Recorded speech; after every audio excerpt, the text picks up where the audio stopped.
过去的孩子呀，自己上下学，现在大学生实习还能丢命吗？大家好，欢迎回到宋说新语。距离东北大学6名学生啊，在内蒙古实习遇难啊，已经过去几天了。那25号啊，东北大学的官网呢，据说也改成了黑白色。后续的报道啊，就让我们看到了更令人心碎的这些细节。有个同学说呀，我们都哭得不行了。另外一位同学也惋惜地提到呢，遇难的学长之一刚刚用3年的这个勤奋拼搏呀，换来了保研的资格。暑假开学进入大4，一个崭新的未来即将开始。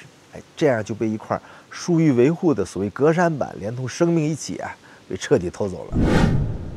这个事情发酵了几天，因为是纯粹的工业事故，没有更多的敏感性，所以各大媒体呢还在报道这个事情，但是有价值的信息不多啊，比如很多内容还是被清除了。在后续的报道里边啊，我们看到了东北大学一份2016年发布的本科生实习安全管理方法。这个文件里边白纸黑字就写着什么呢？学校应该认真充分考察实习场所，确保企业呢遵守法律法规，管理严格，经营规范。指导教师应该加强安全指导，做到安全教育日常化。所以这些教育你看那堪称完备啊。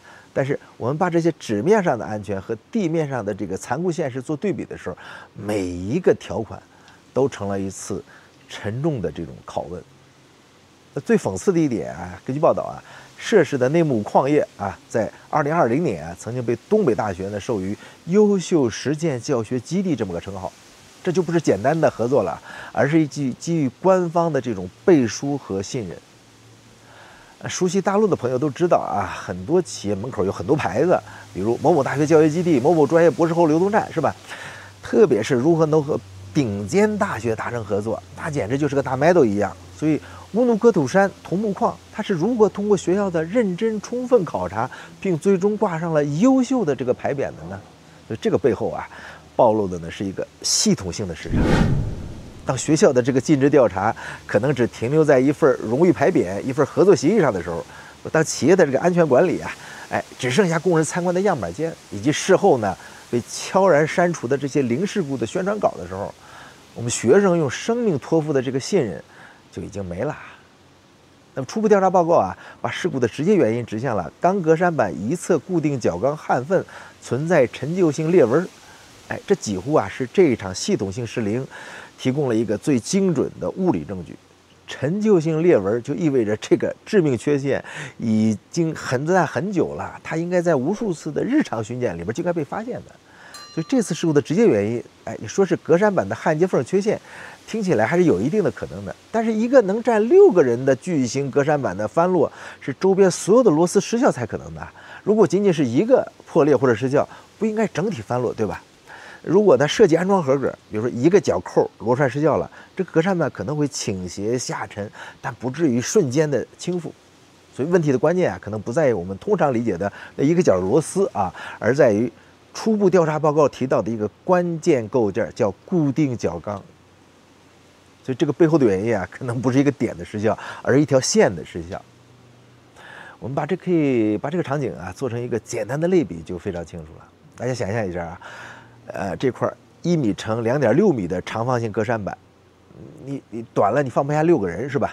就跟一块厚重的这个木质书架隔板一样。而支撑它的呢，不是4个孤立的角，而是固定在2侧墙壁上2根长条形的这个金属托架，也就是角钢。所以这块隔山板的长边啊，就搭在了这2根托架上。那现在我们就来分析一下这个可能的失效模式啊。我们先看看点失效。如果仅仅固定这块隔山板这个托架上一个卡扣或者一个螺丝松动了，那这块板本身因为自重和摩擦力啊，以及和周边隔山板之间的相互限位，它依然会稳稳地搭在2根长托架上，不会发生翻转，对吧？而线失效是最致命的。初步报告的关键在于固定角钢焊缝存在陈旧性裂纹，说人话就是当初没焊好。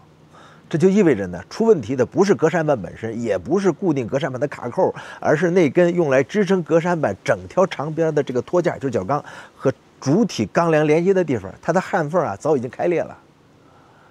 所以在事故的瞬间啊，当6名学生和1名老师，那总重量可能超过了500公斤，那么恰好集中在这块隔山板的时候，这个早已经存在裂纹的这个角钢焊缝啊，承受不住这个突如其来的这种集中载荷，瞬间就彻底断裂了。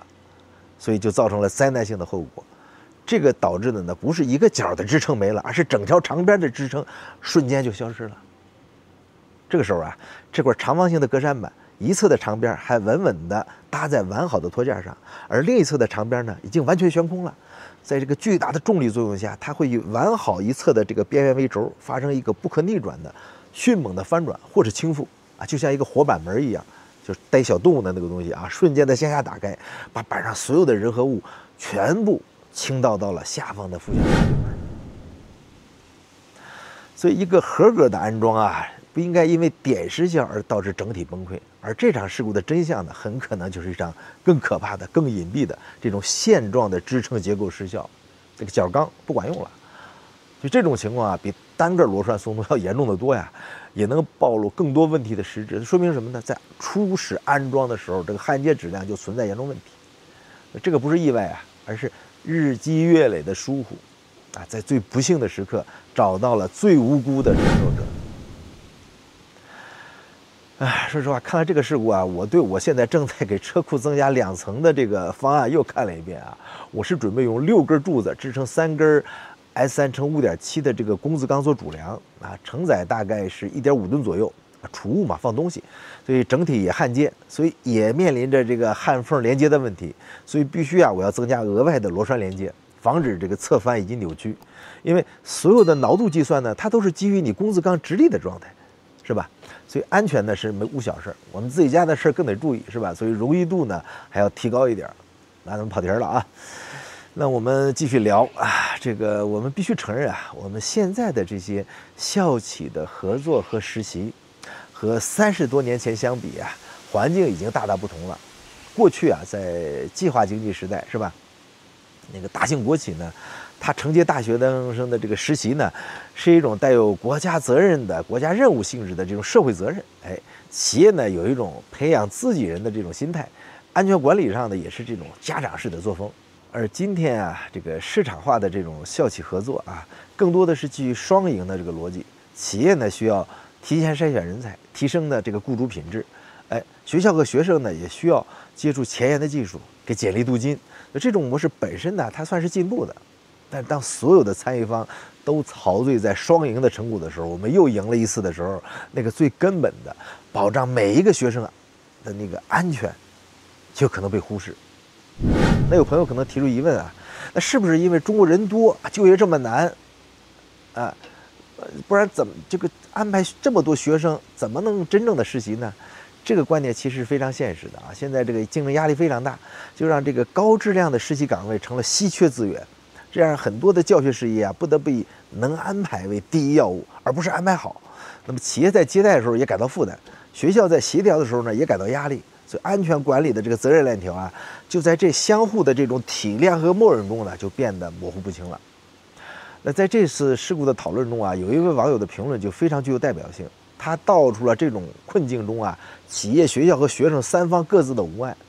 这个网友就提到啊，那学生去企业实践，给企业带来很多麻烦事的，尤其是国企这种相关工作人员也不会因为你去实践就加工资，对吧？巴不得你不去才好。而对于带队老师来说，好好的假期还得学生四处跑，又不加工资，是吧？图啥呀？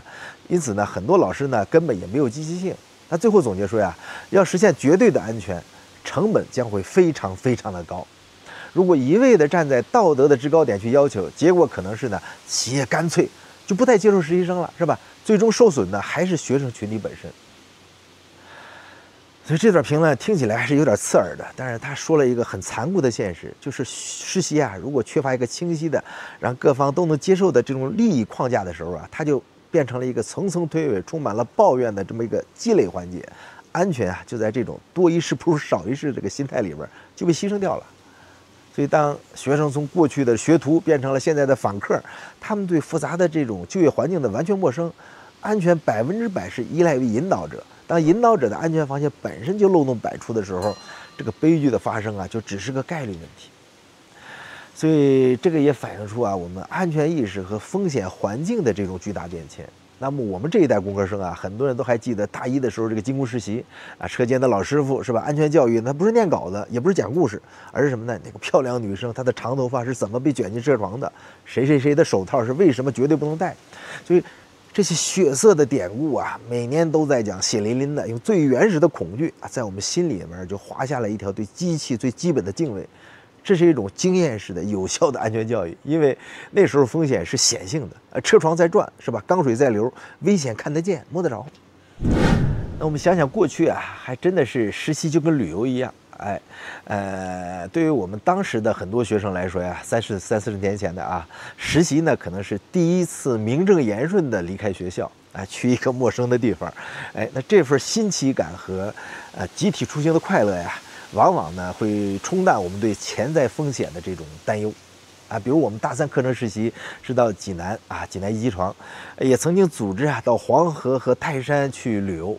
那黄河水的时候是真的黄啊！我记得当时呢，用瓶子灌了一瓶水，看着这个最终沉淀出多少泥沙，而这个登泰山而小天下也最终实现了，是吧？那去黄河灌水，去登泰山，这在今天看来是需要极其周密组织的、详尽的应急预案和大量的后勤保障的这种高风险集体活动。但在当时啊，这一切呢就显得那么的顺理成章，是吧？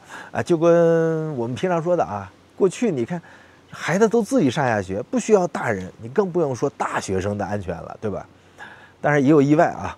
我这个同学啊，在老虎泉玩的时候呢，因为他用的是他爸给的那个崭新的黑公文包，就被人嘎了。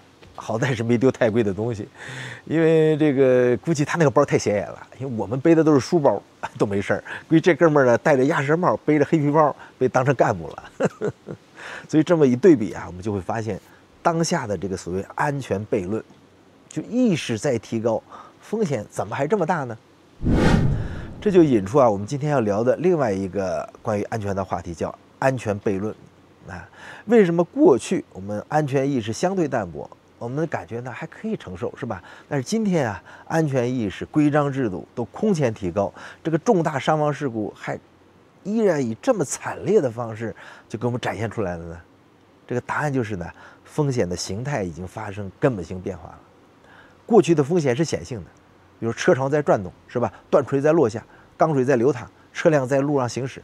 那时候危险是直观的、可见的，用感官可以直接感知到的，也是特别少的。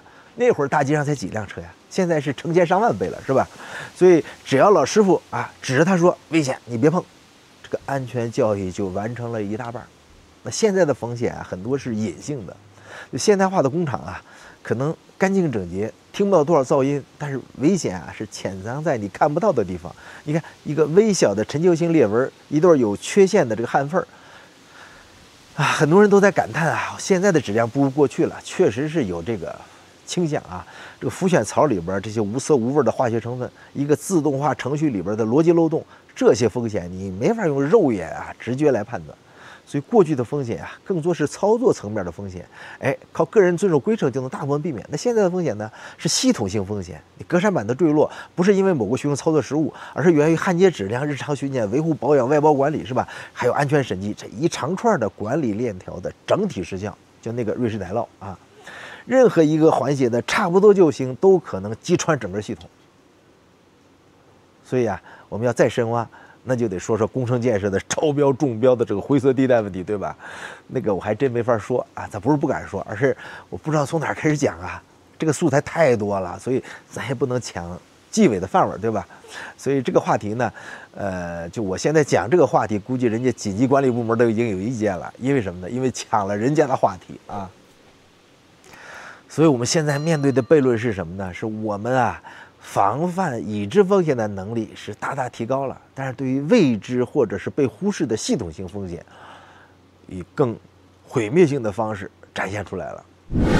所以我们聊到这儿我们有必要看看别人是怎么做的，而不是只盯着自己那点事儿。当然我们这么说不是说为了说谁家的月亮更圆，是吧？而是为了寻找一种能有效降低这种风险的模式。位于美国波士顿的同样叫东北大学的Co-op 项目就是一个很好的参照系这个世界上东北大学很多的，我了解到的，应该日本也有一个东北大学那这个项目已经把实习呢从一个教学环节升级为一个系统化的职业发展生态。首先呢，它是理念完全不同Co-op 呢是学校的核心产品，它的目的不是帮学生完成学分，而是帮助学生实现职业上的成功。另外它的结构也完全不同，它不是几周的参观，而是长达4到6个月的全职的带薪工作，和学校这个学期是交替进行。那最关键的是什么呢？是3方角色和责任它转换和清晰。大学是变成了职业经理人，相当于是学校有专门的 co-op 办公室，就像一个学校的一个专业的猎头公司一样。那对于数千家合作企业进行严格的资质和安全筛查，并且给学生提供从简历到面试的全套职业培训，学生就变成了准员工或者是半成品，是吧？他们需要通过市场竞争去赢得岗位，在企业里边承担真实的工作职责，并且被纳入到企业正式的员工安全管理体系里边。企业呢就变成了投资者，企业支付有竞争力的薪水，提供有经验的导师，因为他们是在为自己的未来进行一场低成本、有效率的人才投资。所以在这个体系里边，安全责任就是清晰的、被前置的。企业必须像对待正式员工那样对待学生的安全负责，因为这是法律规定也是他投资回报的基本保障。学校呢也通过专业化的这种运营为这道安全防线增加另一把锁。那我们当然知道，中美两国的国情人口基数、法律环境都不一样，不可能简单的照搬。但是这个模式背后的理念是值得我们考虑的，就是一个良性的实习生态。需要把学生从一个行政化的教学任务、完任务，转变成一个专业化的职业投资。当然，现在在热门行业比如说计算机、人工智能、金融，是吧？这个企业呢是求贤若渴、人才缺，会用最好的待遇、最有挑战的项目来抢这个实习生。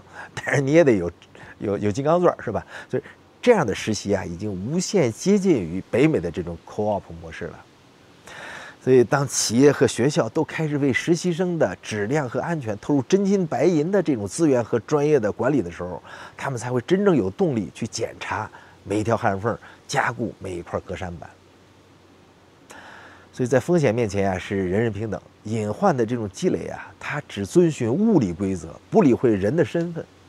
那有朋友就说得好如果不是这6个大学生出事的可能就是其他的事物，也可能是让领导先走，是吧？隐患累积到一定程度就会发生，它不会因为你的身份而变化。但是这个受害者的身份确实决定了社会的反响。如果是工人师傅遇难，那它就是一起令人痛心的工伤事故；但受害者是学生的时候，它就会触动整个社会关乎未来希望和信任的底线。这种为人父母的集体投射让悲剧的这个痛感就被无限放大了。那如果领导出事呢？这个别的地方咱不敢说内蒙还真的可能有领导出事的惯例在内蒙生活过的朋友都知道，有个科叫撞死主席、烧死市长、公安厅长枪杀情妇、分局局长干掉市委副书记这都是近年来内蒙古报道过的真实事件也曾经轰动一时。我这说的最离奇的呢，就是撞死主席所以2000年的6月12号内蒙古的老大就云布隆主席，在内蒙古自治区锡林郭勒正蓝旗桑根达拉苏木他这个境内视察的途中因为某种原因，他的车呢竟然停在了火车道口，然后2人带车就被火车碾压致死，除了司机全死了司机重伤。说是当时是晚上，大概是19点50分。按道理西蒙也算高纬度了当时天黑的并没有那么早在这个吉通线上这个火车呢俗称单机头就是单个的火车头。这个汽车上呢大概有4个人，司机、秘书、主席、保健医生。出事的地方据说是因为两侧有沙坡影响司机的视线，导致了汽车司机反应不过来。出事车辆呢是车队中的第3辆。当然也有各种其他的说法大家都可以去查查。所以你说这自诩主席的专职司机，难道他不知道过铁路线的基本交规吗？这在任何一个国家的交规考试都是必考题。